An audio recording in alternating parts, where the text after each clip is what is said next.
Good morning student, एक बार फिर good study channel में आप लोग का स्वागत है। आज हम आप लोग को इंग्लिश के स्ट्रक्चर के बारे में पढ़ाने जा रहे हैं। तो चलिए डिस्कस करते हैं स्ट्रक्चर के बारे में। Is to, am to, are to, was to, were to, has to, have to, had to, shall have to, will have to के बारे में चर्चा करेंगे। ये सभी स्ट्रक्चर के बाद वर्ब का V1 रूप लगता है, यानी वर्ब का प्रथम रूप लगता है। Subject plus structure has to, have to, is to, are to plus verb का पहला रूप प्लस ऑब्जेक्ट लगता है। तो आज हम चर्चा करेंगे यूज ऑफ हैज टू और हैव टू के बारे में, जो वर्तमान में यूज होता है, प्रेजेंट टेंस में यूज होता है। तो देखते हैं, यदि वाक्य के अंत में ना है या फिर पढ़ता है रहे, हिंदी में वाक्य के अंत में ना है, मुझे जाना है या फिर मुझे जाना पड़ता है रहे, तो हैज़ टू, हैव टू का उपयोग किया जाता है। जैसे देखते हैं, third person singular number he, she, it, this, that किसी का नाम के साथ क्या लगता है, हैज़ टू लगता है। और बी, यू, दे या पुलर नंबर के साथ क्या लगता है, हैव टू लगता है। तो देखते हैं कैसे सेंटेंस का हम इंग्लिश में बनाते हैं। मुझे जाना है या फिर मुझे जाना पड़ता है, तो कैसे बनाएंगे, आई हैव टू गो। मुझे नहीं जाना पड़ता है, I have not to go. इस तरह से क्या मुझे जाना है, हैव आई टू गो। उसे जाना पड़ता है, ही हैज़ टू गो। उसे जाना नहीं पड़ता है, he has not to go. क्या उसे जाना पड़ता है, हैज़ ही टू गो। इस तरह से अफर्मेटिव, नेगेटिव और इंट्रोगेटिव बनाते हैं।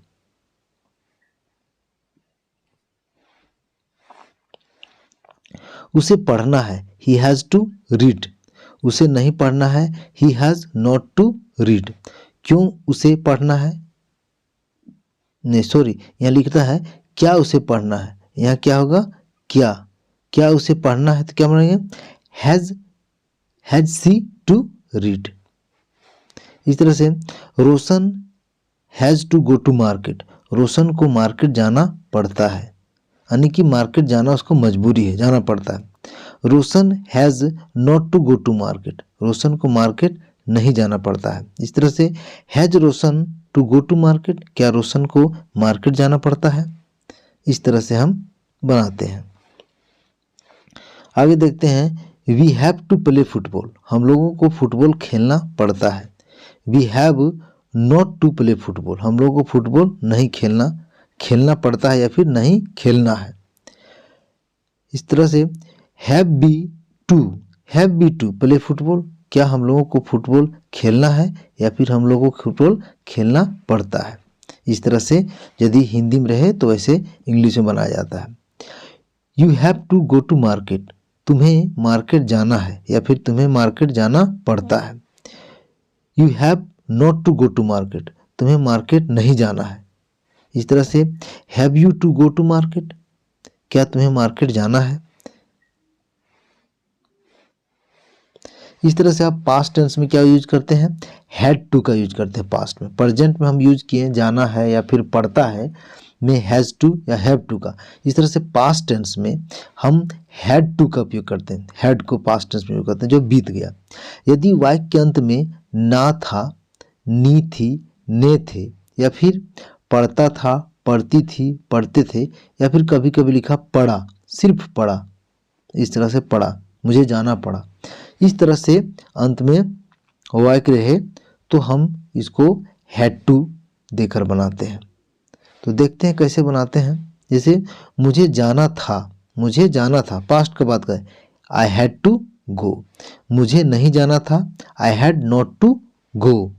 क्या मुझे जाना था, हैड आई टू गो। तुम्हें मार्केट जाना पड़ता था या फिर पड़ा, तो कैसे बनाएंगे इसको, you had to go to market.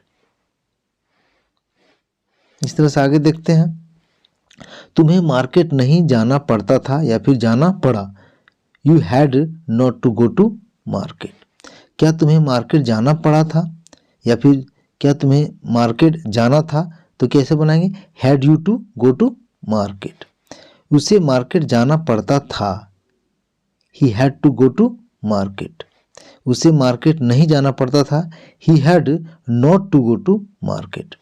इस तरह से क्या उसे मार्केट जाना पड़ता था, had he to go to market. इस तरह से बनता है। इसका अफर्मेटिव, नेगेटिव और इंट्रोगेटिव हमेशा टू रखता है। जैसे हैड टू किए अफर्मेटिव में, उस तरह से नेगेटिव में क्या किए, हैड किए प्लस नॉट किए, उसके बाद टू लिखे, इस बनता है।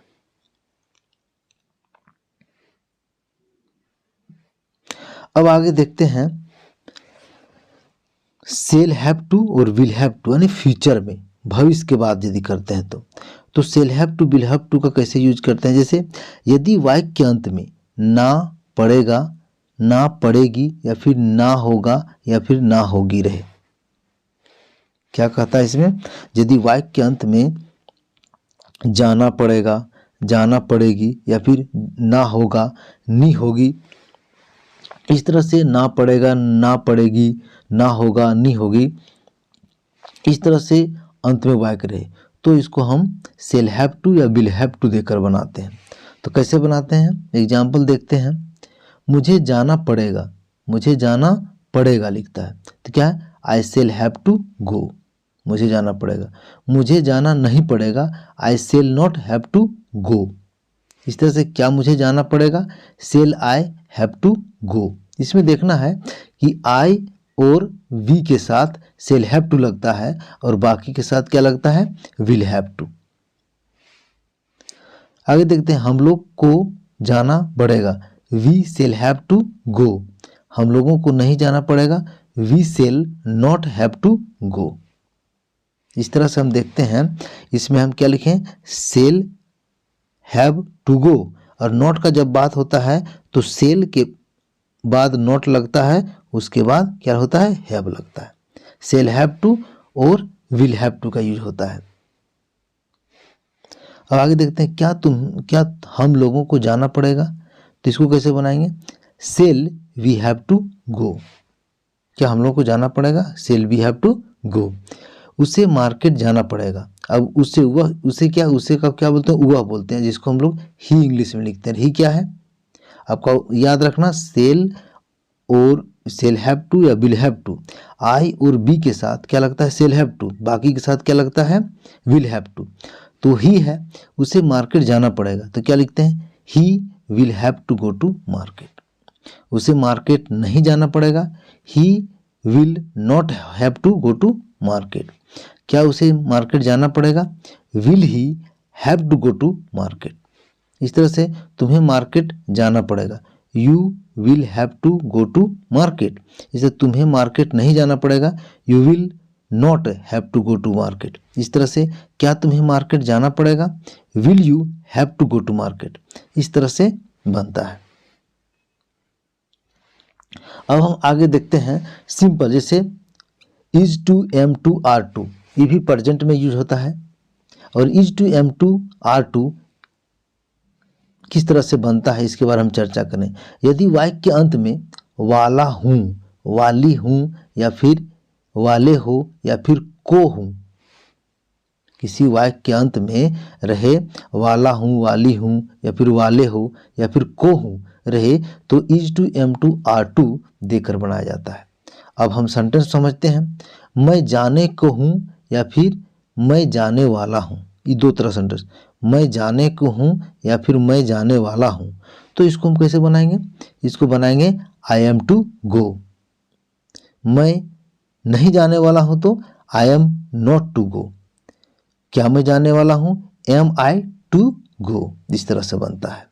इधर आगे देखते हैं, वह जाने वाला है, ही इज टू गो। वह नहीं जाने वाला है, he is not to go.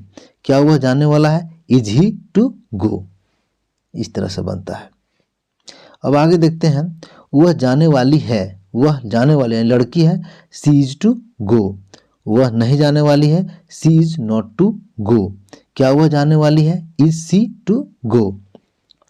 हम लोग मार्केट जाने वाले हैं, हम लोग का वी के साथ क्या लगता है, are, we are to go to market. जिस तरह हम लोग मार्केट नहीं जाने वाले हैं, we are not to go to market. क्या हम लोग मार्केट जाने वाले हैं? तो क्या बना इसको, are we to go to market. तो इस तरह से हम देखते हैं कि आई के साथ हम क्या लगाते हैं, एम लगाते हैं। थर्ड पर्सन सिंगुलर सब्जेक्ट जैसे ही, सी, इट, दिस, दैट किसी का नाम हो गया तो उन सभी के साथ क्या लगाते हैं, इज टू लगाते हैं, इज टू लगाते हैं। सिंगुलर सब्जेक्ट के साथ हम इज टू लगाते हैं और प्लूरल सब्जेक्ट के साथ क्या लगाते हैं, आर टू लगाते हैं। और आई के साथ क्या होता है, एम लगता है। जिस तरह से we, you, they, plural number के साथ क्या लगाएं, आर टू लगाएं। और इस तरह से आई के साथ क्या लगाएं, एम टू लगाएं।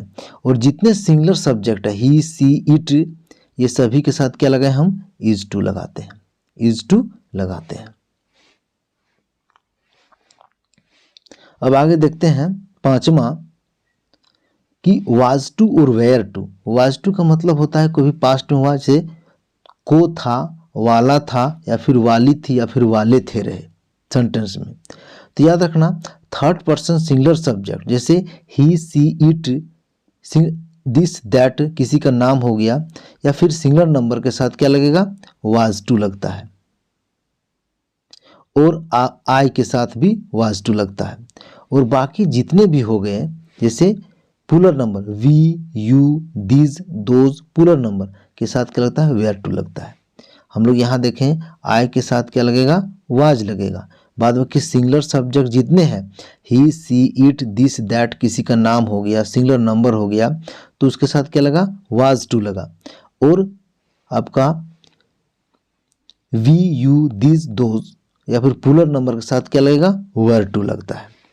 तो देखते हैं पास्ट में कोई काम होता है तो मैं जाने को था या फिर मैं जाने वाला था। इसके आगे क्या पढ़े, मैं जाने को, मैं जाने वाला हूँ। इसमें क्या है, मैं जाने वाला था, यानी पास्ट की बात कर रहा है तो क्या बनाएंगे, आई वाज टू गो। मैं नहीं जाने वाला था, I was not to go. क्या मैं जाने वाला था, वाज आई टू गो। इस तरह से बनता है। आगे देखते हैं वे स्कूल जाने वाले थे, they were to go to school. They क्या है, प्लूरल है, प्लूरल के साथ क्या लगेगा, वेयर लगेगा, were to go to school. वे स्कूल नहीं जाने वाले थे, they were not to go to school. क्या वे स्कूल जाने वाले थे, इंट्रोगेटिव बोलता है, were they to go to school. इस तरह से रीता किताब पढ़ने वाली थी, Rita was to read book. Rita क्या है, सिंगुलर किसी का नाम है इसलिए वाज लगा। रीता किताब नहीं पढ़ने वाली थी, Rita was not to read books. क्या रीता किताब पढ़ने वाली थी, was Rita to read book. इस तरह से बनता है।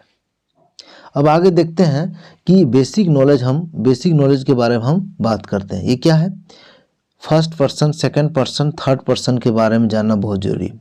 फर्स्ट पर्सन सिंगुलर में क्या होता है, आई, प्लूरल में क्या होता है, वी। आई का मतलब मैं होता है, बी का मतलब हम लोग होता है।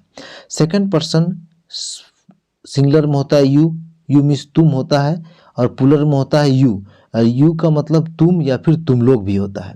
इस तरह से थर्ड पर्सन सिंगुलर में क्या है, ही, सी, इट, दिस, दैट किसी का नाम हो गया, कॉमन नेम में बॉय, गर्ल्स, इस तरह से होता है। और इसी का यदि प्लूरल बात करते हैं तो प्लूरल किसको रखा गया है प्लूरल में, जैसे दे वे लोग, दीज ये सब, दोज वे सब, बॉयज गर्ल्स, यानी प्लूरल।